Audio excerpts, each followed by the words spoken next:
a low Arctic fog drifted across the frozen shoreline, softening the edges of the research station and muffling every distant sound. Inside the still morning, a visitor stepped into the glass observation box, treating it as a simple pause in routine wildlife monitoring. But shifting winds carried a faint trace of stored food across the ice, drifting unseen toward a large male polar bear already moving through the haze. Guided by instinct more than intent, the bear slowed, redirected, and began closing the distance in silent, deliberate steps. The scene looked calm from inside the enclosure, but the danger was much closer than anyone realized.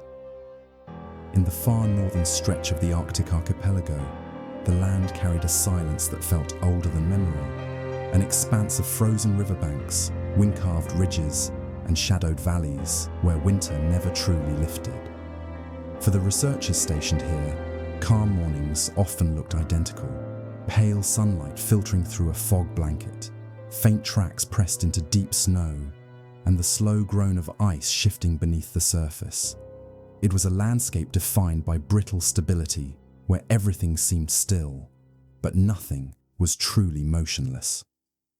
The reinforced glass observation box sat a short distance from the main station, half buried in snowdrifts that had built up through the past week. Its walls were engineered to withstand Arctic pressure. Laminated glass panels fitted into a steel frame, anchored into the packed permafrost below. For days, it had remained undisturbed, merely a quiet outpost for monitoring wildlife moving across the frozen plain. The morning began with routine checks. A single researcher made his way along the silent trail leading toward the structure. Snow fell in soft, uneven sheets, carried sideways by an icy wind that scraped across the surface like blown sand. Inside the station kitchen, sealed containers of rations were stored as usual, stacked near a ventilation shaft that released faint warmth into the open air. It was standard practice, nothing out of place. But the Arctic had its own laws, shaped not by human order, but by wind direction, temperature, and scent. And today, something subtle was shifting. As the researcher walked toward the glass box, the horizon seemed empty, just a rolling white field, stretching toward the distant glacier ridge. But the stillness held weight. The wind, once steady, faltered for a moment before wheeling back with a low, dragging force. Its path bent toward the observation area, carrying with it a thin ribbon of scent from the kitchen vents, a trace of stored food that normally dispersed harmlessly into the open expanse. But now it drifted differently, sinking and curling along the ground. But something was already watching from beyond the fog. Several hundred meters away, partially hidden in a shallow depression near a collapsing cluster of ice-sheathed rocks, a large male polar bear stood motionless. His fur blended with the landscape, but his bulk carried the unmistakable presence of an apex predator shaped by hunger and territory. Winter had been long. The sea ice had fractured early. Food remained scarce. And in the Arctic, even the faintest scent of possible calories could pull a bear across extraordinary distances. This bear wasn't approaching out of aggression, only instinct. The wind had delivered something unfamiliar, human scent mixed with food trace. His head lifted, nostrils flaring, breath fogging the air in brief, heavy bursts. Slowly, with a methodical confidence typical of his kind, he began moving toward the source. The researcher entered the glass box, brushing snow off his jacket, unaware of the silent approach forming beyond the haze. He checked the structural readings, wiped condensation from the interior wall, and settled into his usual routine, monitoring, noting, waiting. The visibility outside seemed ordinary, though the wind pattern felt subtly different. The fog blanket pressed lower, muting distant shapes, softening shadows into pale smears across the snow. He didn't realize that something massive had already begun closing the distance step by step, leaving deep impressions in the powder behind it. The bear halted again, scanning the landscape, He didn't see movement, but the scent was undeniable, richer now, caught in pockets of swirling air. He followed its trail like a slow, deliberate glide, paws rolling forward with surprising quietness for his size. When he reached the shallow rise overlooking the observation box, he stopped and watched. The structure glinted faintly through the haze, a rectangular anomaly in a world of organic shapes and shifting snow. The bear tilted his head. He had encountered human-made forms before, camps, posts, sleds. But this one carried something different. The scent wasn't just around it, it was inside it. They didn't realize what was approaching through the silence. Minutes passed. The environment seemed calm, yet tension coiled beneath it, subtle but unmistakable. Snow drifted against the frame of the box, piling along its base. The researcher updated his notes, unaware of the white shape slowly descending from the ridge. The bear moved closer, body low, steps careful but steady. His instincts weren't pushing him toward attack, only exploration. Curiosity, hunger, and the faint confusion of conflicting scents pulled him forward. The environment pressed with cold authority. Wind speeds increased. The fog thickened. A faint crack echoed across the plain from distant shifting ice, masking the soft crunch of approaching paws. When the bear reached the side of the structure, he paused again. His breath clouded against the glass. The researcher froze, not from fear at first, but from realization. A massive form filled the side of his view, appearing almost out of the snow itself. The bear's nose pressed lightly against the outer surface, steaming patches into the cold pane. The calm broke. The bear stepped back slightly, not in retreat, but in preparation. He shifted his weight, testing the surface with a slow, heavy paw. Not an attack, an investigation, but the impact resonated through the frame. The glass trembled. Snow slid from the roof in a soft cascade. And in that moment, a new awareness settled in. What began as routine had just changed. Outside, the predator's instinct continued guiding him, testing, feeling, pressing. Inside, the researcher felt the fragility of human engineering against the unfiltered force of the Arctic's most powerful land predator. The day's calm had ended. The true tension had only begun.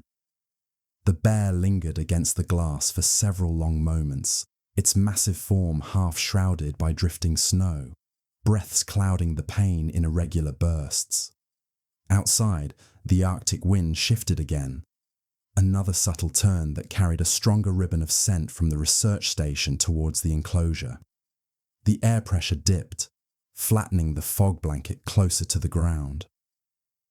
In the frozen wilderness, these small changes often meant little to humans. But for a polar bear living at the edge of hunger, they meant everything. The researcher steadied his breathing, reminding himself that the observation box had been designed for encounters like this. Reinforced glass, bolted steel, anchored frame. It was built to withstand the force of the region's apex predator. Yet he couldn't ignore the faint tremor that had passed through the floor panels after the bear's first investigative strike. It had been subtle, barely a shiver, but it signaled something unmistakable. The structure had been noticed. Outside, the bear circled slowly, methodically. Each step pressed deep into the trampled snow, carving patterns around the enclosure like a tightening loop. His behavior remained instinctual, curiosity mixed with hunger, not aggression. But curiosity in a predator this size carried weight. He lowered his head again, sniffing along the edges where glass met steel, tracing faint scents that clung to hidden seams near the lower frame. But the danger was already closing in. The environment amplified everything. Wind gusts grew sharper. Snow began falling in heavier sheets, settling into the bear's fur, collecting on the roof of the box. The atmosphere carried a quiet pressure, a sense that the landscape itself was tightening around the moment. The researcher resumed scanning the monitors, checking for external stress on the structure. Numbers flickered steadily, but he noticed small fluctuations, minute, yet persistent. The bear paused at the rear corner of the enclosure. This part of the frame rose slightly uneven from previous frost heaving, where shifting permafrost had lifted one anchor point by a fraction of an inch. Insignificant to human eyes, highly significant to a bear's investigative strength. He tested the corner with a slow, deliberate push of his shoulder, feeling the resistance, gauging the give. The metal creaked faintly, just enough for the researcher inside to feel a subtle vibration run through the floor. He glanced toward the wall but could see only fog and the white blur of the bear's moving body. The structure remained solid, but something about the bear's behavior had shifted. This wasn't a passing inspection. This was focused exploration, a slow gathering of information through pressure, scent, and touch. The wind dipped again, ricocheting off nearby ice ridges and sending another ghostly swirl of kitchen scent toward the enclosure. That's when the bear's attention sharpened. The predator straightened, nostrils flaring, head turning toward the research station beyond. The smell was clearer now, faint but consistent, threading through the cold. Bears could follow scent trails through storms, across kilometers of broken ice, through terrain where humans perceived nothing.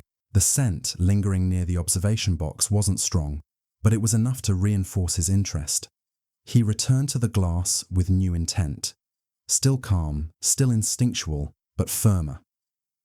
He pressed his paws against the panel, pushing lightly at first, then with more committed force. The laminated glass held, but the frame absorbed another tremor. Snow thumped from the roof again, sliding past the windows like an avalanche of loose powder.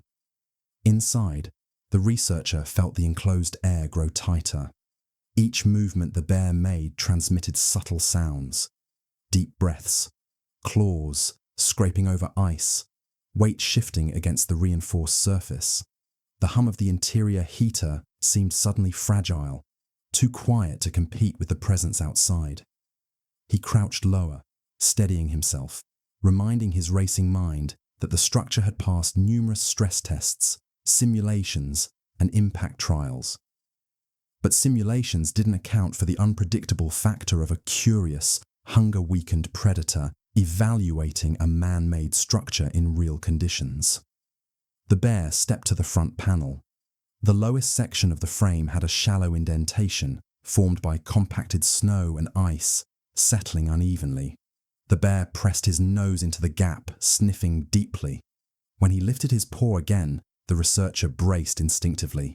The impact came not as a strike, but as a heavy, investigative shove, exactly the kind that revealed weaknesses. The frame groaned under the force, a low metallic protest that the researcher had never heard before. Instruments flickered again, registering the pressure spike. What happened next changed the tone of the entire encounter. The bear's second shove didn't come immediately. He pulled back, circling again, as if mapping out the shape of the structure through instinct alone. Snow whirled around him, coating the panels, blurring the line between predator and storm. The wind continued funneling scent directly toward the box, a perfect accidental lure created by terrain and weather. The researcher could feel the narrative of the moment shifting. This was no longer routine observation. This was the early phase of a structural test, one the bear was conducting with the patience and precision of an animal evolved for endurance. The environment tightened further. The fog thickened. The horizon disappeared completely. Only the rhythmic movement of the bear's shadowed form broke the monotony of white.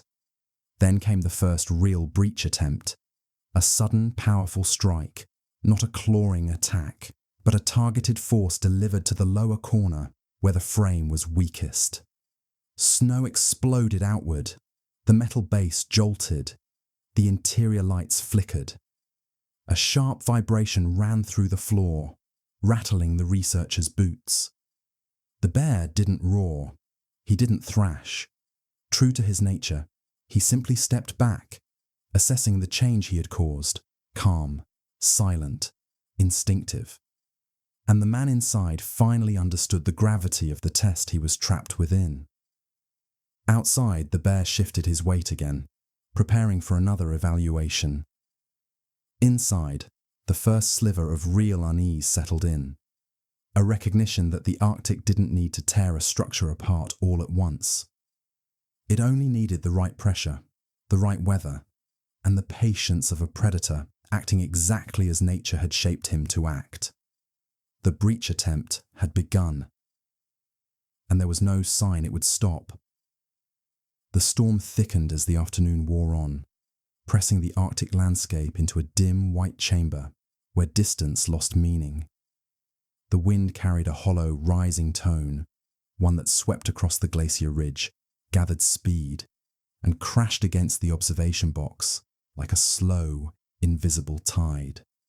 Snow drifted across the glass in relentless waves, coating the surface until the outside world appeared as a moving sheet of pale static. Inside, every noise felt amplified. The hum of the heater, the faint creak of the frame, the rhythmic pulse of the researcher's breathing. Outside, the bear remained close, a silent weight moving through the snow mist with purpose shaped entirely by instinct. His earlier test had revealed something important, an uneven response from the structure's lower corner. Not a weakness he understood, but one he could feel. He circled again, paws sinking deeply into trampled snow that had lost its shape after repeated passes. The ground around the enclosure now resembled a cratered ring, each depression cut by a predator driven by curiosity and hunger. But the worst pressure was still building beneath the surface. The environment sharpened. Gusts slammed against the reinforced walls in irregular bursts, not enough to damage the glass, but enough to stress the anchoring points beneath.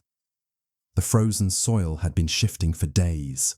Frost heave beneath the permafrost had lifted one side by less than a centimetre. Under normal conditions, this meant little. Under the weight of a polar bear delivering deliberate pressure to that exact point, it meant the line between stability and failure had thinned. The bear approached the weakened corner again. His breath fogged the glass, forming swirling patches of condensation that melted and froze in seconds. He lowered his massive head, sniffing the seam with practiced patience. The scent lingered stronger now, food trace carried in a direct line from the research station vents. For a starving bear, this wasn't temptation. It was a signal. He leaned his weight forward. The box shuddered. Inside, the researcher steadied himself against the interior wall, feeling the vibration ripple through the frame. He checked the monitors again. The pressure sensors had been stable earlier. Now, one reading dipped by a thin, unsettling margin. It wasn't a failure, just a sign that the stress distribution had changed. The bear shifted again, planting both front paws against the lower panel. The impact wasn't violent. It was slow, heavy, investigative, exactly the kind of force that exploited small structural inconsistencies. A groan rose from the metal foundation, deep and wavering, like a distant canyon echo. They didn't realize how quickly structural confidence could unravel in the Arctic. Wind slammed the rear wall again. Snow whipped in circular patterns around the bear as he delivered another controlled shove. This time, the resulting jolt traveled through the entire enclosure. Loose frost slid from the roof. The steel beams gave a low, bending protest. A thin crack of ice shear formed in the outer frost coating of the glass. Not the glass itself, but enough to distort the view into warped streaks. The researcher felt the environment tightening like a closing fist. The bear's behaviour remained calm. No thrashing, no destructive frenzy. He acted as predators do, methodically, instinctively, testing his world through weight and pressure. His silence was unnerving. Each shove followed a deliberate pause, as though he was listening to what the structure told him through vibration and resistance. The next impact landed closer to the true weak point. A short, sharp, metallic snap cut through the storm, a sound small enough to be missed by anyone not inside the enclosure. The base plate had shifted. The researcher froze, heart hammering. He crouched to examine the floor seam, where the vibration felt strongest. A faint tremor pulsed through the corner panels, followed by a shallow tilt that lasted less than a second, as one anchor momentarily lost full purchase against the ice-packed ground. Every survival instinct inside him surged. This wasn't normal curiosity anymore. This was the beginning of structural compromise. The bear circled again. Snow clung to his fur in heavy clumps. Wind buffeted his side, pushing him toward the enclosure. He accepted the force, lowering his head against it, using its momentum as he pressed into the corner once more. The glass panel flexed minutely, not enough to fracture, but enough to transmit sound and vibration through the entire frame. Inside, the researcher felt the tremor roll beneath his boots like a brief underwater wave. He had seen footage of bears testing structures before, but experiencing it in person, inside a confined space, surrounded by storm pressure, revealed the raw difference between theory and reality. No simulation could replicate the subtle, growing imbalance of metal under strain, or the eerie quiet of a predator learning the tactile map of a structure. The bear stepped back one more time, inhaling deeply.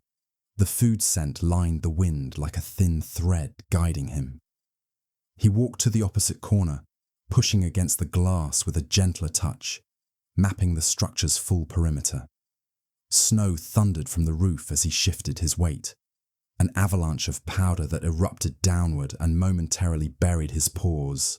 Then came the moment that changed the dynamic completely. The bear placed his weight directly onto the lifted corner, unsuspecting of its flaw. His full mass pressed downward. The base plate dipped. A steel bolt scraped against its housing with a teeth-on-metal squeal. The entire structure lurched half an inch into the snow.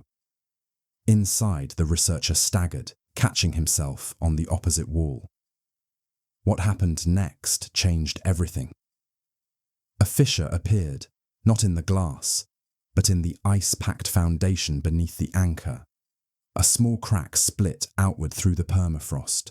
The structure tilted slightly forward, just enough for the interior objects to shift and clink. The bear heard it. His attention locked instantly. Not aggression, not anger, opportunity. He leaned in again, delivering a more focused shove to the corner he had just compromised. The enclosure groaned like a hull under pressure. The interior lights flickered. Snow collapsed from the rear beam in thick sheets. The first fracture, small but real, had formed in the foundation. And in the storm-wrapped isolation of the Arctic, even a small fracture could become the beginning of a much larger breach. The storm pressed deeper into the valley as evening approached, turning the Arctic plain into a shifting maze of white currents. Wind hammered the observation box in blunt, rhythmic pulses, each impact sending faint vibrations through the steel supports. The world outside had become a blur, fog grinding low across the snow surface, flakes driven sideways like drifting sand, the horizon erased entirely. Inside the enclosure, the light dimmed as snow accumulated against the glass in thick sheets. The researcher felt the environment tightening around him, as if the land itself were closing the distance. But the most dangerous pressure wasn't coming from the storm. It was coming from the slow, patient persistence of the polar bear still circling the enclosure. He had returned to the compromised corner again, each investigative shove more precise than the last. His behavior hadn't shifted into aggression. It remained the same calculated exploration he had displayed from the beginning, instinctual, hunger-driven, tuned to the faint thread of scent carried through the wind. but the structure beneath him was no longer steady. The ground anchor, already weakened by frost heave, now flexed subtly under his weight. Every second that passed allowed the environment to tighten the breach line. The bear placed his paws along the lower frame once more, feeling the slight dip beneath him. Snow slid out from under his weight. The anchor shifted again, deeper this time, settling with a muted thud that echoed into the enclosed space. The researcher braced instinctively as the floor vibrated. A metal shiver ran through the base, sending a cold ripple up his legs. Wind gusted, slamming the opposite wall. The structure, designed to withstand single-direction pressure, now felt pressure from two sides at once. Stress readings climbed. The corner panel trembled faintly in its housing. The bear's ears flicked at the noise. He leaned forward again, pressing into the frame with a steady, unhurried push. Outside, snow exploded outward in a cloud as the base dipped another fraction of an inch. Inside, the researcher felt the tilt. Not imagined, not subtle. A real shift. What happened next pushed the structure past its threshold. The bear stepped back only long enough to adjust his stance. He lowered his head, sniffed along the seam, and without hesitation, delivered a targeted force directly to the vulnerable lower panel. The impact wasn't violent, but it was exact. Snow erupted from the corner. A bolt jolted in its fitting. The floor pitched again, sliding half an inch toward the failing anchor. A groan rose from the frame, long, strained, metallic. The researcher moved instinctively toward the center of the enclosure, spreading his weight as the corner dipped. He knew the glass wouldn't shatter, but he also understood that the foundation supporting it no longer behaved like a fixed point. The structure was losing its balance, tilting, shifting, pivoting under the combined weight of wind, frost, and the bear's methodical pressure. The bear circled again, stepping into the wind-driven snow with deliberate slowness. His white form blurred into the storm, then reappeared as he approached the front panel. The weakened side had given him information. The structure could move, and that knowledge alone was enough to shape his next action. He pressed his shoulder against the front seam, testing how the enclosure responded when pushed from a different angle. The box lurched. This time it didn't settle back into place. The lifted anchor slid further, its footing punctured by widening frost cracks beneath. Permafrost fractured outward in jagged lines. The structure rotated slightly, straining against its remaining stable supports.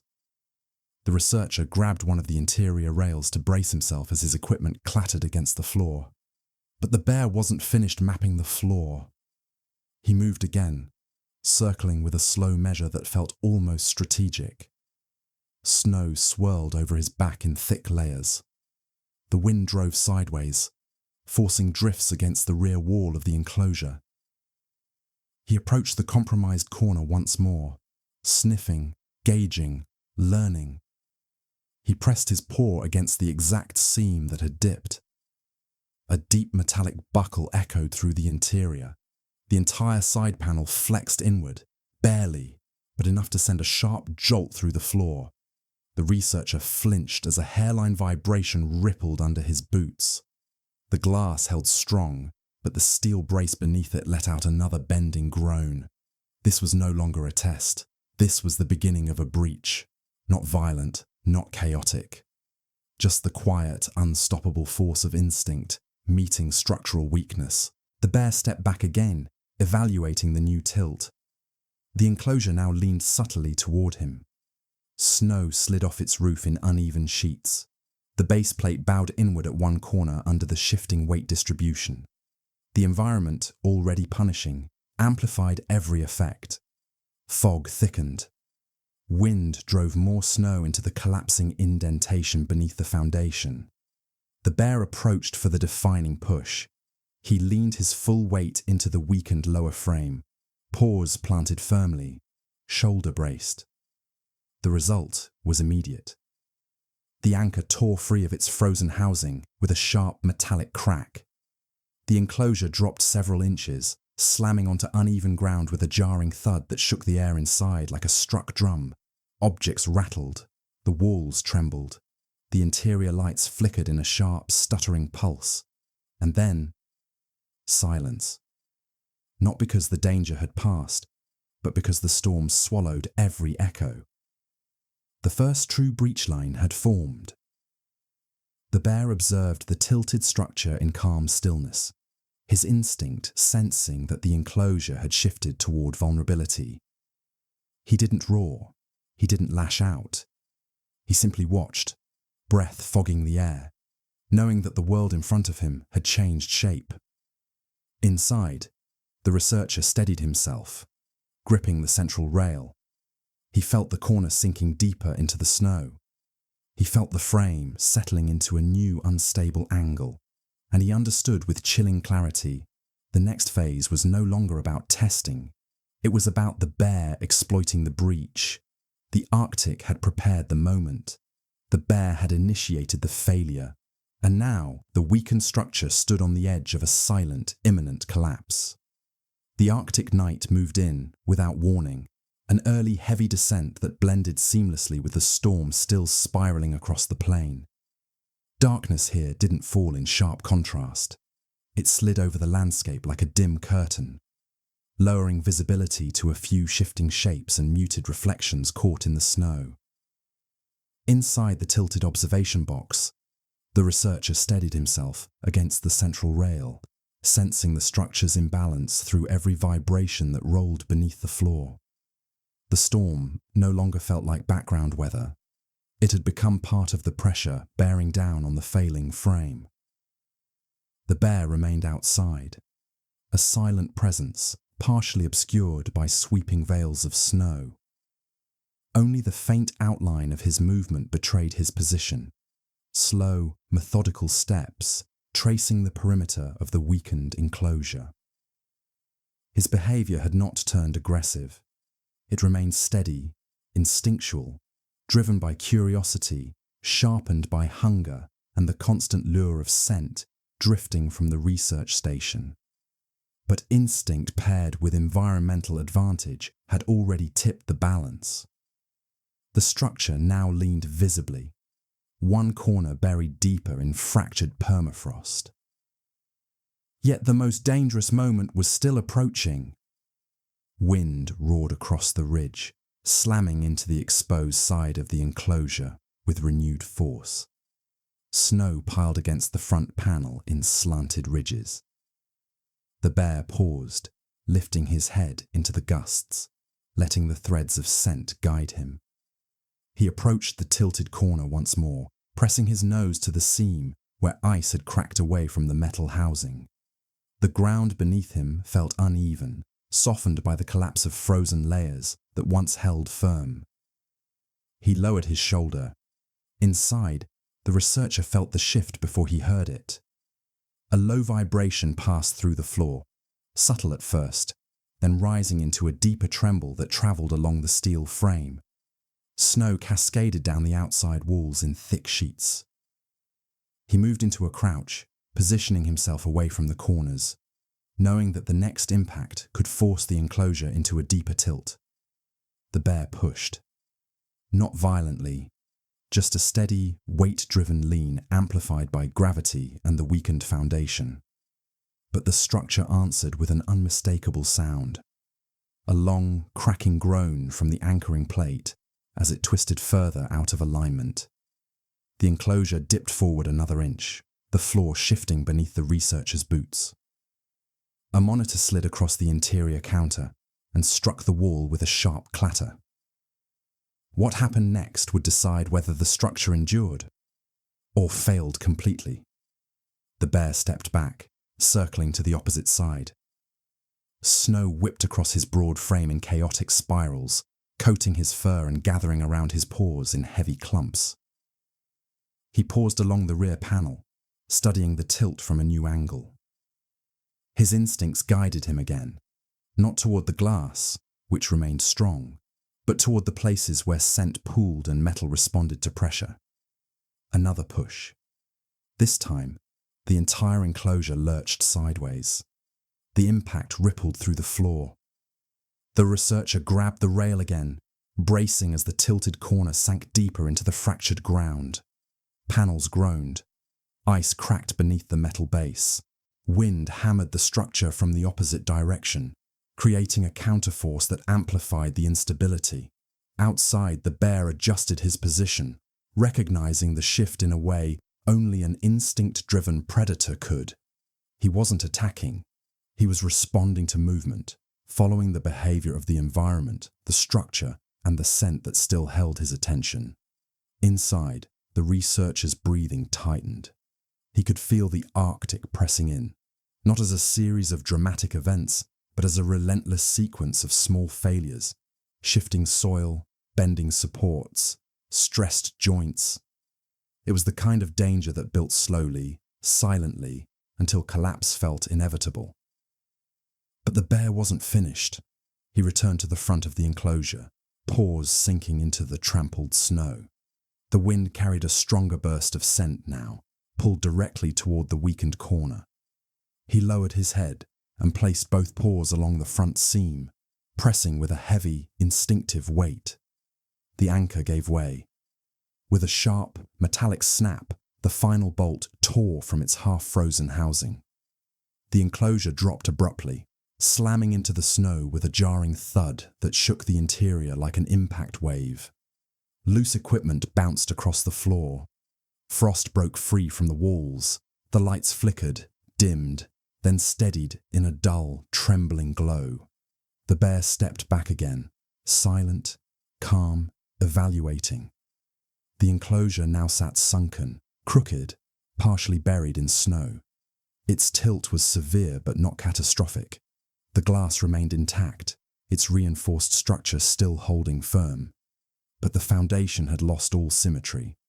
The view outside had shifted into a slanted horizon where the storm blurred every movement. What followed was the quietest moment of all. The bear walked slowly around the compromised structure, breath steaming into the night air. He pressed his nose against the glass once more, fogging a circular patch across the pane. The man inside remained completely still, not out of fear, but out of instinctive caution, knowing the bear responded to movement and scent more than anything else. After several long seconds, the bear turned. The wind shifted again, pulling the scent away from the enclosure and toward the open plain. The predator followed it, moving with the same steady confidence that had guided him from the beginning. He stepped through the storm, disappearing into the swirling snow without sound or hesitation. No chase, no rage, no triumph, just instinct moving on. Inside the tilted enclosure, the researcher finally eased his grip on the rail. The storm continued pressing against the walls, but the immediate danger had passed.